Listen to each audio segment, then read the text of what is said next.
Hola, y la clase que les voy a presentar en estos momentos se titula Enfrentamiento de la diarrea aguda. A modo de introducción, tenemos que saber qué es lo que entendemos por diarrea en general. Entonces, hay varias definiciones. Una de ellas es que es tener más de 3 deposiciones líquidas o sueltas en 24 horas. Ahora, ¿qué se entiende por deposición líquida o suelta? Es una deposición que adquiere la forma del recipiente que la contiene, o sea, líquida totalmente. ¿Ya? Y en términos de temporalidad, la diarrea también puede ser clasificada como diarrea aguda, aquellas que duran menos de 7 días, diarrea prolongada, aquellas que duran más de 7 días y menos de 2 semanas, diarrea persistente, la que se extiende más allá de 2 semanas. Y comenzamos a hablar de diarrea crónica, cuando la diarrea se extiende más allá de un mes o 30 días. Estas son definiciones operacionales, tienen algunas utilidades prácticas que vamos a revisar a continuación. ¿Ya? ¿Cuál es la utilidad práctica?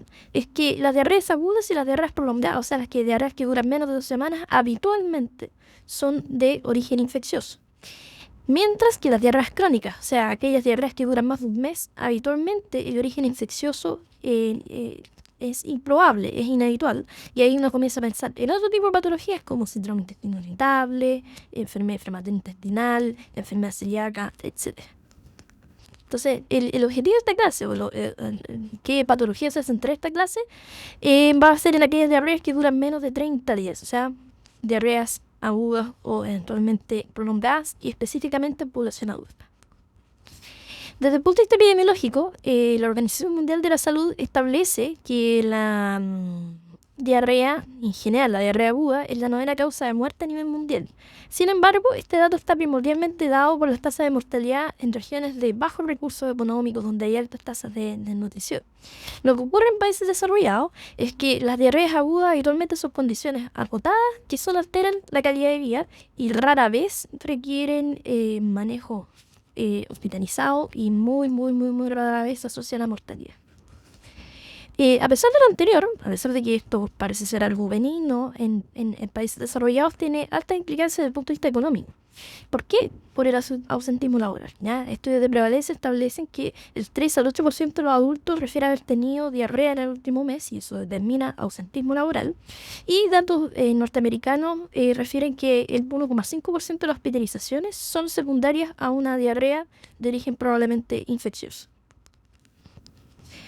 Ahora, en términos generales, el manejo de la diarrea aguda depende del escenario en el cual nos desenvolvamos. Y eso depende si estamos trabajando en un lugar donde hay recursos limitados, o sea, rural, por ejemplo, o si trabajamos en un lugar donde hay recursos económicos altos, habitualmente ciudades grandes. Entonces, Chile es un país de ingresos medios. Entonces, ambas aproximaciones pueden ser apropiadas dependiendo del lugar donde ejerzamos nuestra profesión. Si es una ciudad grande como Santiago, Temuco, Puerto Montt, probablemente va a ser un lugar de altos recursos. En cambio, si estamos de general de zona en un sector rural y alejado de grandes poblaciones, de grandes ciudades, tengamos que usar o tomar una conducta como una diarrea en un contexto de recursos limitados.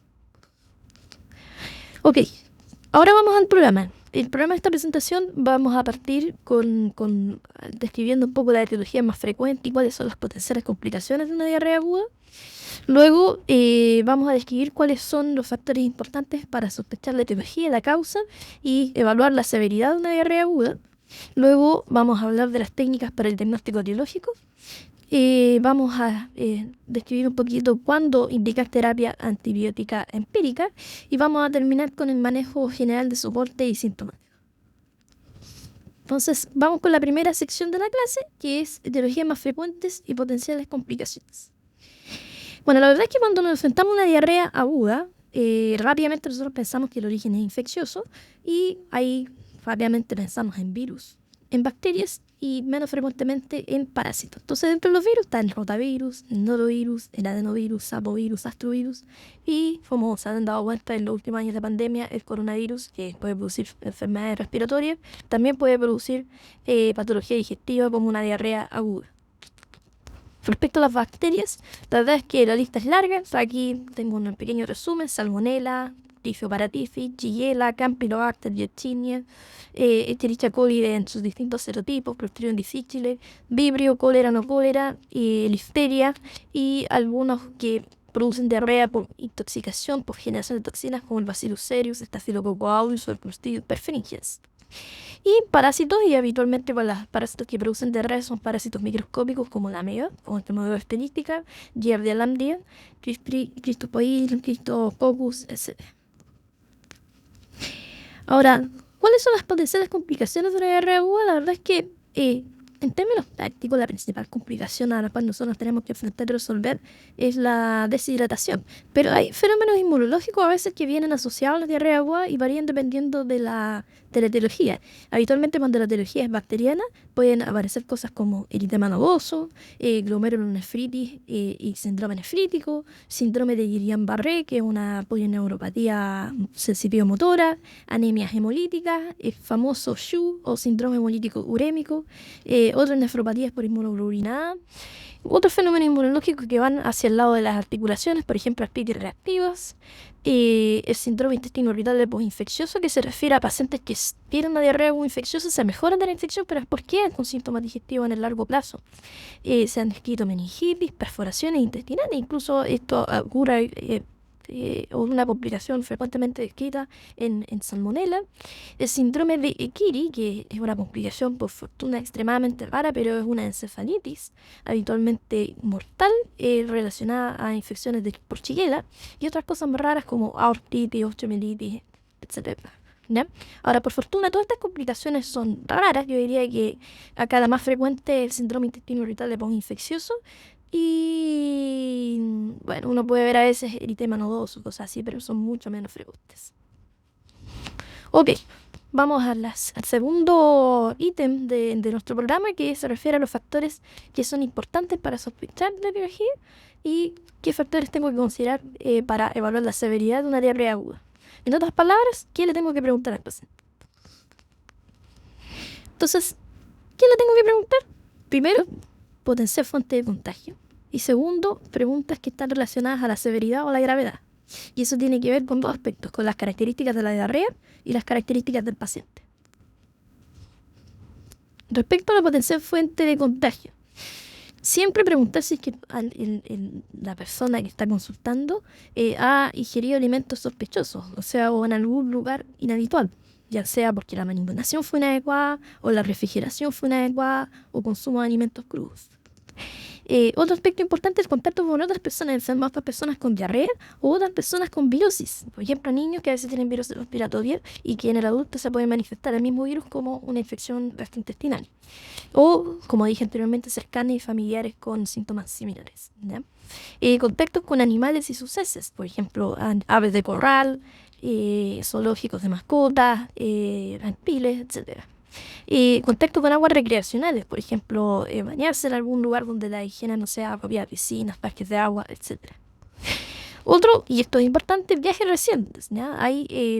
Uno puede viajar a regiones donde las condiciones higiénicas son limitadas. Eso ocurre en el sudeste asiático y en algunos lugares de Latinoamérica.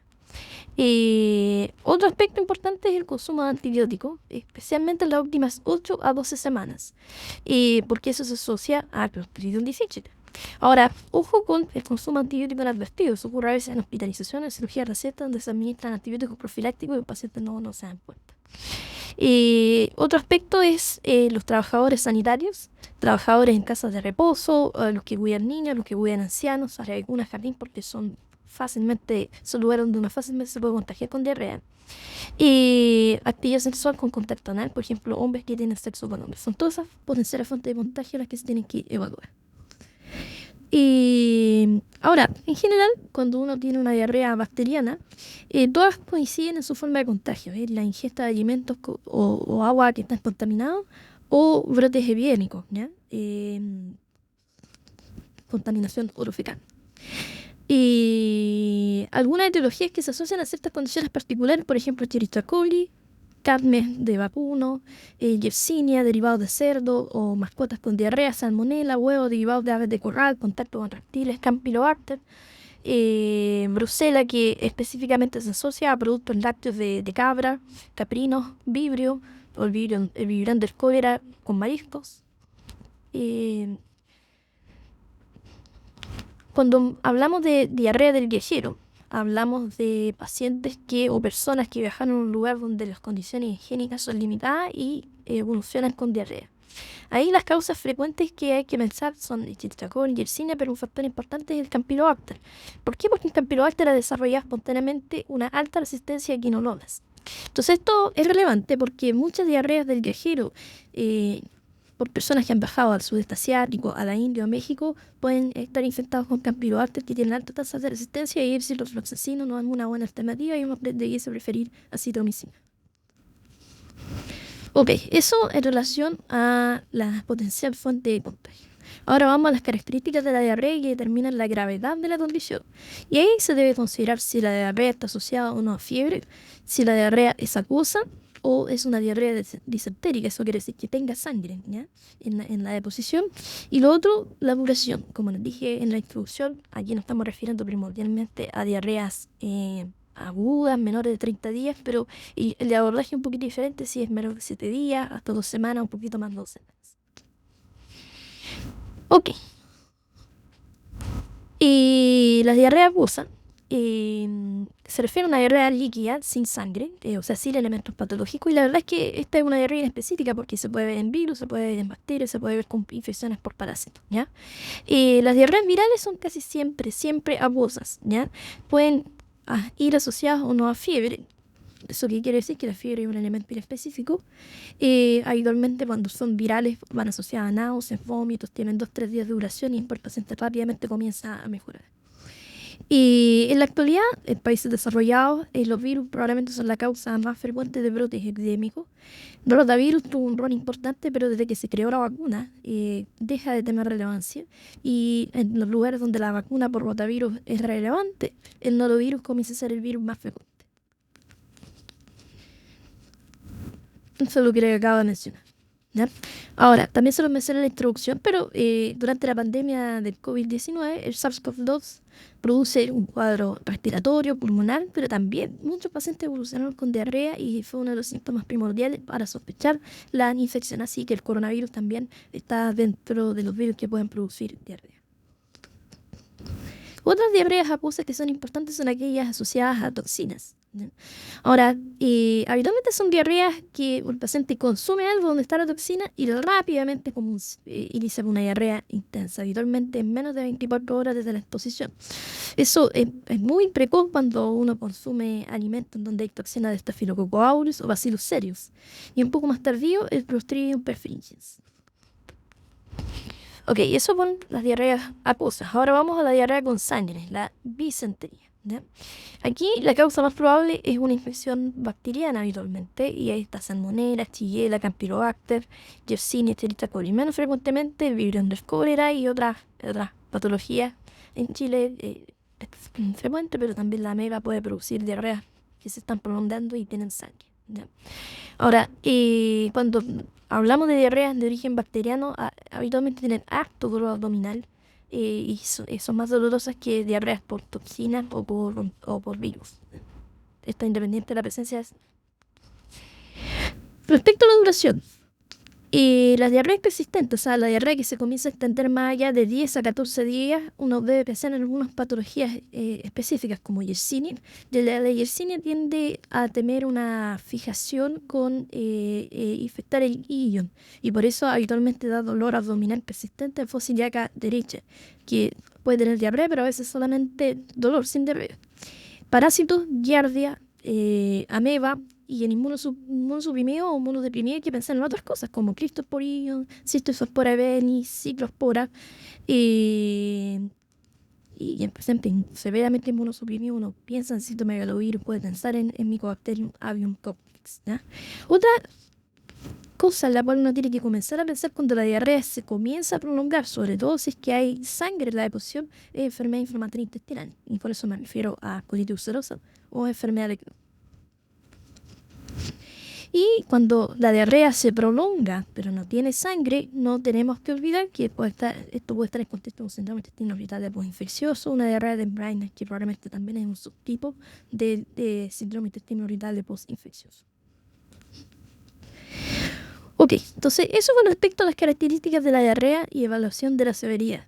si es acuosa o no es acuosa, si tiene sangre o no tiene sangre, si es que tiene o no tiene fiebre intensa y el tiempo de evolución. Ahora hay pacientes que obviamente tienen más riesgo de evolucionar con severidad. Por ejemplo, las edades extremas. Los niños y los ancianos tienen más riesgo de tener complicaciones. Y tener alguna comorbilidad. Por ejemplo, ser portador de enfermedad inflamatoria intestinal, Crohn o colitis ulcerosa, si uno se infecta, eso puede gatillar una crisis de enfermedad inflamatoria intestinal. Patologías crónicas como insuficiencia cardíaca, insuficiencia renal, daño hepático crónico, son patologías crónicas que se pueden descompensar por una infección intestinal, y pacientes que han sido sometidos por distintas razones a una colectomía total tienen menos herramientas para defenderse de una diarrea infecciosa. El otro aspecto que es importante es el riesgo de diseminación. Esto tiene que ver con cosas epidemiológicas. Si la persona que consulta por una diarrea aguda infecciosa trabaja en salud, ojo, puede contagiar a personas enfermas. Lo mismo ocurre con trabajadores en casa de ancianos, los cuidadores de niños, por ejemplo, los que trabajan en sala cuna o jardín infantil.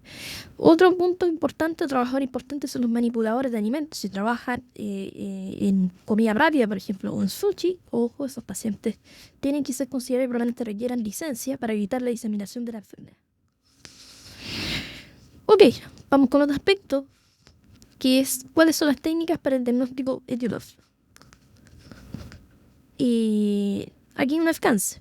Cuando nos enfrentamos a una diarrea aguda, tienen que saber que la mayoría de los pacientes pueden ser manejados sin la necesidad de ningún tipo de examen, sobre todo si son jóvenes, no tienen comorbilidad y la diarrea no parece ser algo severo.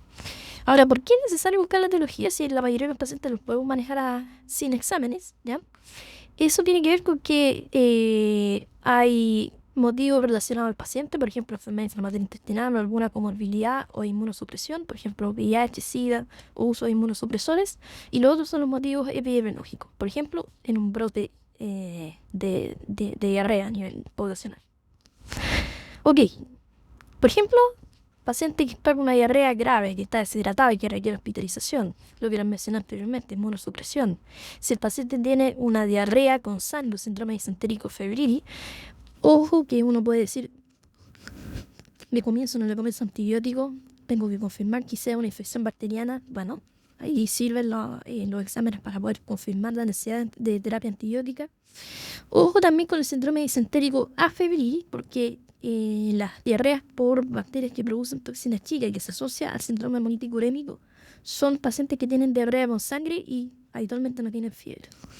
La otra condición es cuando estoy sospechando Clostridium difficile, que lo he mencionado brevemente en las diapositivas previas, pero si el paciente usó antibióticos en las últimas 8 a 12 semanas, es un factor de riesgo fuerte para tener diarrea por Clostridium difficile. Si el paciente tiene una enfermedad inflamatoria intestinal y está requiriendo hospitalización por una crisis de enfermedad inflamatoria intestinal, ojo con el Clostridium difficile. Y cuando tienes un paciente hospitalizado y está más de 3 días hospitalizado y comienza con diarrea, ojo, también puede ser Clostridium difficile. Y otra razón para pedir estudio etiológico es cuando la diarrea se está prolongando en el tiempo, o sea, más allá de 2 semanas. Y como les mencioné anteriormente, la diarrea en contexto de un brote epidémico requiere muchas veces estudio etiológico porque permite establecer, primero, que es un brote epidémico por un mismo agente. Uno puede utilizar medidas de control de diseminación, prevenir que el brote epidémico siga creciendo, ¿no? Y esto es especialmente importante en diarreas por agentes que tienen complicaciones o eventos adversos inhabituales como el síndrome hemolítico urémico. Ok, ¿cuáles son los exámenes que están disponibles? Tenemos el coprocultivo, tenemos el parasitológico seriado, exámenes para detectar Clostridium difficile, y ahí está la PCR en reposiciones, técnicas moleculares, que ha sido probablemente uno de los principales aportes de la actualidad, que es la PCR para patógeno intestinal, una PCR para detectar en forma simultánea múltiples patógenos intestinales. También hay otros como serologías, pero en general tienen baja utilidad en la actualidad. Lo otro que ustedes van a encontrar dentro de los exámenes disponibles es solicitar leucocitos fecales o galactotentina fecal. La verdad es que ambos exámenes tienen baja utilidad, ¿ya? ¿Por qué? Porque su normalidad no descarta el origen inflamatorio o infeccioso. Y de hecho, si nos estamos enfrentando a una diarrea aguda que probablemente es infecciosa, va a ser inflamatoria, entonces lo que uno espera es que la galactotentina fecal salga alta. Por lo tanto, en general, no debiesen ser estos exámenes utilizados en diarrea aguda. Dos palabras respecto al coprocultivo. El coprocultivo es un examen que está ampliamente disponible en múltiples centros en nuestro país, pero la verdad es que el diseño del coprocultivo depende del laboratorio y la mayoría de los laboratorios lo que detecta es salmonela y chiquena. Ahora en algún laboratorio también se puede buscar dirigidamente Escherichia coli, Campylobacter si es que uno lo pide dirigidamente o Vibrio, ¿ya? Ahora, lamentablemente solo el 10, máximo el 20% de los coprocultivos son positivos y los resultados no son inmediatos. Entonces, en general no sirve mucho para manejar al paciente en forma aguda y para tomar decisiones, pero sí sirven en términos epidemiológicos, ¿ya? Sobre todo para detección de salmonela. Respecto al parasitológico seriado, en Chile en general es un lugar donde la probabilidad de tener parásitos no es tan alta, pero si lo vamos a pedir son 3 muestras, no basta una muestra porque los parásitos microscópicos se eliminan en forma intermitente en las deposiciones. Y lo que les mencioné anteriormente, en pacientes inmunosuprimidos, por ejemplo, un paciente VIH en etapa SIDA no tratado, o otros pacientes, por ejemplo, con enfermedades inmunológicas que requieren inmunosupresión, o pacientes que están en quimioterapia, pensar en ciclospora, cristosporidium, cistoisospora beli, microsporidium, y eso se tiene que pedir dirigidamente. Y lo que te dije anteriormente, en inmunosupresión severa, Mycobacterium avium complex y Cytomegalovirus. Respecto al Clostridium difficile, lo más apropiado, lo que tiene mejor rendimiento en términos de sensibilidad y especificidad es la PCR en deposiciones para Clostridium difficile. Amplifica genes que traducen las toxinas citotóxicas que produce el Clostridium. Y este examen tiene mejor rendimiento que el examen que se utilizaba anteriormente, que era medir directamente niveles de toxinas A y B. Ahí están los factores de riesgo que le he mencionado respecto al Clostridium difficile. Y aquí, ojo, que la PCR en deposiciones tiene que ser solicitada a un paciente que tiene diarrea, ¿ya? Y no se hace o no es recomendable hacer este examen en un paciente que tiene deposición normal porque es portador asintomático de Clostridium difficile, ¿ya? Eso ocurre en menos del 1% de la población general, pero en pacientes hospitalizados puede ser hasta el 16%. Entonces el examen puede ser positivo y eso no necesariamente traducir enfermedad si es que el paciente está con deposición o defecación no. Aquí me voy a detener un poquito con la PCR en deposiciones. El test tiene distintos nombres dependiendo del laboratorio. En nuestro centro se llama panel ampliado para patógenos gastrointestinales por PCR, ¿ya? Como les dije, es uno de los mayores avances en el estudio de diarreas agudas, ¿ya? Tiene alta sensibilidad, especificidad y es rápido, ¿ya? Y la verdad es que permite en una sola muestra detectar múltiples agentes etiológicos. En la red se detectan simultáneamente 12 bacterias, 4 parásitos y 5 virus con una sola muestra. O sea, es altamente eficiente en ese sentido. Ahora, ojo, lo que hace este examen es que detecta material genético. Eso no significa que el bicho, perdón lo coloquial de mi comentario, pero eso no garantiza la viabilidad de la gente, ¿no? Y por eso es que este examen requiere una interpretación clínica apropiada. Y por eso, por ejemplo, a veces uno se pide el examen y se encuentra que el paciente tiene tos. Entonces, hay que interpretarlo de acuerdo a la realidad clínica de cada paciente. Ok, vamos con otro aspecto de la clase que es terapia antibiótica. ¿Damos terapia antibiótica empírica cuando es necesario o no es necesario? Por eso va sin interrogación. La verdad es que el iniciar antibióticos puede ser iniciado de forma empírica, porque yo tengo una alta sospecha de que el paciente está acusando por un cuadro grave de origen bacteriano. O uno puede decir, podemos esperar, busquemos la etiología, confirmemos que es una bacteria que se beneficia de tratamiento antibiótico y lo tratamos. Entonces, tomar una conducta a la otra depende del escenario clínico, si estamos en un lugar de alto recurso o bajos recursos, depende de las características de la diarrea y depende de la presencia de signos de gravedad. En términos generales, y esto es importante, hay que evitar el uso de antibióticos empíricos. ¿Ya? La verdad es que el beneficio de los antibióticos en diarrea aguda infecciosa es limitado. Disminuyen en promedio un día la duración de la diarrea. O sea, si la diarrea originalmente iba a durar 5 días, con un antibiótico va a durar 4. Entonces el beneficio es pequeñito. Y esto hay que sopesarlo con los potenciales efectos adversos o no deseados. Por ejemplo, costos económicos, generación de resistencia, eliminación de la flora intestinal y disbacteriosis, riesgo de clostridium difíciles, mayor tiempo de eliminación asintomática de patógenos ocurre en diarrea por salmonela y en pacientes que están infectados con Escherichia coli enterotoxigénica, que se asocia al síndrome hemolítico urémico, duplica el riesgo de desarrollar esta complicación. Entonces, ojo con los antibióticos. Ahora, cuando uno eventualmente podría indicar ante terapia antibiótica empírica, diarrea con sangre, o sea, un síndrome disentérico, ¿ya? Si yo tengo un paciente con diarrea con sangre, la diarrea con sangre per se y como elemento único no es indicación de antibiótico empírico, sino que tiene que estar asociado a otras cosas. Por ejemplo, que el paciente se vea escéptico y que tenga fiebre bien documentada, ¿ya? Y habitualmente esto se asocia a dolor abdominal intenso y vómito. El otro escenario es diarrea con sangre, en un paciente que viene llegando de un lugar donde hay alto riesgo de diarrea de pejera o malas condiciones higiénicas, ¿ya? Por ejemplo, sudeste asiático, la India, África, algunos lugares de Latinoamérica, ¿ya? Pero siempre con fiebre. La diarrea acuosa, la verdad es que en general cuando uno se enfrenta a un paciente que tiene diarrea acuosa, uno debiese indicar terapia antibiótica empírica. Hay algunas excepciones, por ejemplo, pacientes con inmunocomprometidos con signos de sepsis. Si tú tienes un paciente que está en quimioterapia, está con neutropenia y comienza con fiebre y está con diarrea, probablemente ese paciente sí requiere antibióticos, pero esos son casos muy excepcionales. Y bueno, podría ser también una diarrea de Erguejero severa, pero siempre hay que evitar los antibióticos en una diarrea que es solamente acuosa.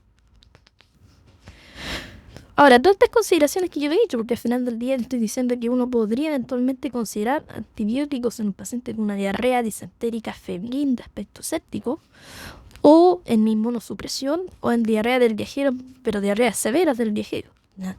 Ahora, si estás en un lugar de bajo recursos, donde no tengo mucho acceso a los exámenes, ¿ya? O hay mucho riesgo de que los pacientes se pierdan y evolucionen con cosas más graves, uno puede ser más laxo en la indicación de antibióticos, ¿ya? Y aquí, ojo, puse ahí un recordatorio que las diarreas disentéricas febriles pueden ser por Escherichia coli, que produce toxina asociada al síndrome hemolítico urémico. Así que ojo con eso. Ok, decidimos en estos casos bien seleccionados dejar antibióticos. Los antibióticos que se recomiendan es ciprofloxacino o acitromicina, que son los antibióticos de elección en la actualidad. Les mencioné anteriormente el tema del Campylobacter. El Campylobacter puede producir resistencia espontánea a ciprofloxacino. Afortunadamente en Chile aún es un lugar de baja tasa de resistencia, pero las diarreas del viajero originan en el sudeste asiático, la India, México. La citromicina podría ser la primera opción, porque el Campylobacter ahí tiene altas tasas de resistencia quinolones, ¿ya? Y la excepción es Clostridium difficile, en donde los antibióticos que se tienen que indicar son diferentes. Metronidazol o en pacientes más severos, dañosos, con ciertos factores de riesgo, ir directamente a vancomicina. Ok. Vamos con el último segmento de la clase, que es el manejo de soporte y sintomático. Entonces, esto es lo que vamos a revisar. Hidratación, cuándo usar probióticos, dieta, terapia sintomática. Respecto a la hidratación, lejos es la piedra angular, lo más importante. La deshidratación es la principal causa de complicaciones y muertes por una diarrea aguda a nivel mundial, ¿ya? Entonces, uno obviamente se puede enfrentar a un paciente con una diarrea aguda y el paciente que no esté deshidratado, no una diarrea tan severa. Entonces ahí uno puede recomendar cualquier tipo de líquido, incluso las soluciones de rehidratación para deportistas es una buena opción. En pacientes que están levemente deshidratados con apropiada ingesta oral, uno puede utilizar estas mismas sales, puede usar sales de rehidratación oral diseñadas para diarrea. Estas habitualmente contienen mezclas de glucosa, un poco de bicarbonato, y ahí lo importante es ver la glucosa, porque la glucosa absorbe junto con el sodio y la absorción de la glucosa arrastra sodio, ¿no? Y por eso tiene un buen efecto hidratante y por eso es altamente efectiva.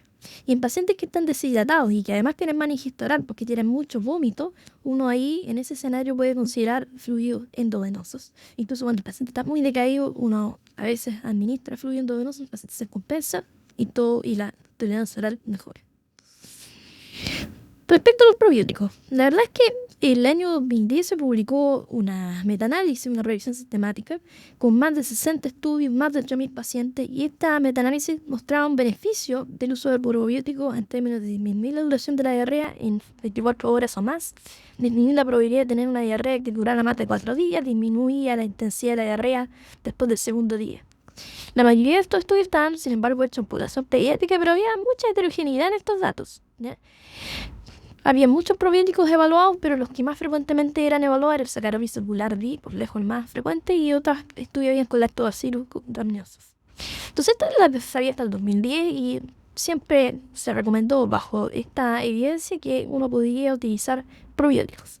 Sin embargo, hace un par de años se publicó una actualización de este metaanálisis también en Cochrane Library. Se incluyeron más de 80 estudios, más de 12.000 pacientes, y todo este beneficio que estaba escrito en la revisión sistemática anterior desapareció. Estudios de eugenios, todos estos beneficios, insisto, que les mencioné anteriormente, desaparecieron. ¿Ya? Se cree que en la revisión anterior había un poco de sesgo de publicación y el beneficio estaba concentrado en estudios de baja calidad y de bajo tamaño muestral, ¿ya? Y al parecer en diarreas más severas podría disminuir un poquito el tiempo de hospitalización, pero ya la evidencia que apoyaba el uso de probióticos ha disminuido.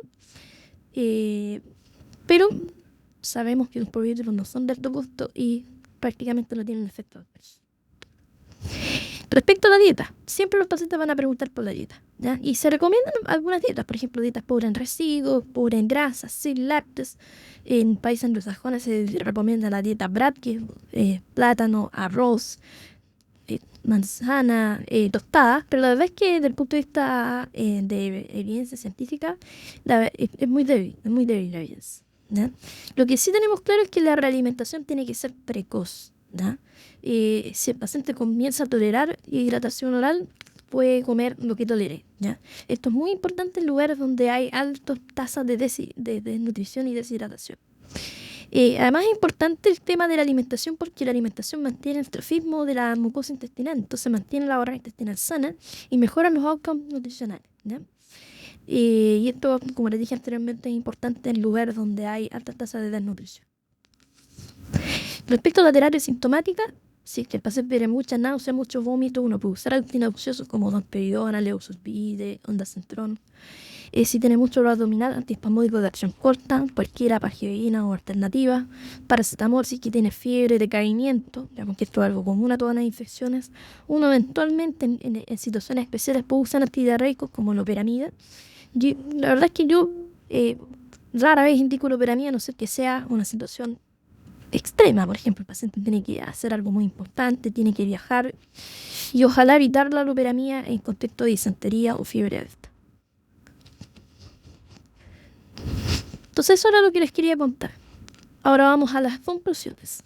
La diarrea aguda es habitualmente un cuadro autolimitado de origen infeccioso. En regiones de altos recursos es un cuadro de poca relevancia y en regiones de bajos recursos se asocia a complicaciones, a mortalidad por altas tasas de nutrición y deshidratación. Y eventualmente se produce por consumo de alimentos contaminados, pero muchos cuadros virales pueden transmitirse por otras vías, ¿ya? El estudio etiológico depende de la gravedad del cuadro clínico. Si hay una diarrea con sangre que el paciente requiere hospitalización, bueno, probablemente uno tiene que hacer estudio etiológico. Y en contexto de brotes epidémicos también es recomendable hacer estudio etiológico si es que son amiguitas. Pero la verdad es que la mayoría de los pacientes pueden ser manejados sin la necesidad de pedir exámenes para detectar la causa. Si decidimos hacer exámenes para detectar la causa, tenemos como herramienta el coprocultivo, sabiendo que tiene un rendimiento menor al 10%. El parasitológico seriado podría ser una alternativa en diarreas que se están prolongando, pero sabemos que epidemiológicamente Chile, al menos, es un país que tiene baja tasa de diarreas por parásitos. Técnicas de PCR pueden ser utilizadas, por ejemplo, en pacientes que están graves, pacientes, por ejemplo, que tienen enfermedad inflamatoria intestinal y no quiere alguna comorbilidad y amerita hacer este tipo de estudios. Pero ojo que requiere interpretación clínica porque lo que detecta es el material genético y eso no necesariamente garantiza viabilidad del agente patógeno que está produciendo la diarrea. En lugares de altos recursos hay que evitar los antibióticos empíricos y hay algunas excepciones que les mencioné. Disentería con fiebre bien documentada en paciente que se ve de aspecto séptico, la diarrea del viajero, pero que también paciente febril y séptico, y considerarlo en los inmunosuprimidos, ¿ya? Y en términos terapéuticos, lo más importante, lejos, es la hidratación y dejar medicamentos para aliviar los síntomas, y con eso me refiero a antiespasmódicos, antinauseosos, paracetamol, para disminuir el compromiso del estado general. Eso es. Muchas gracias por la atención.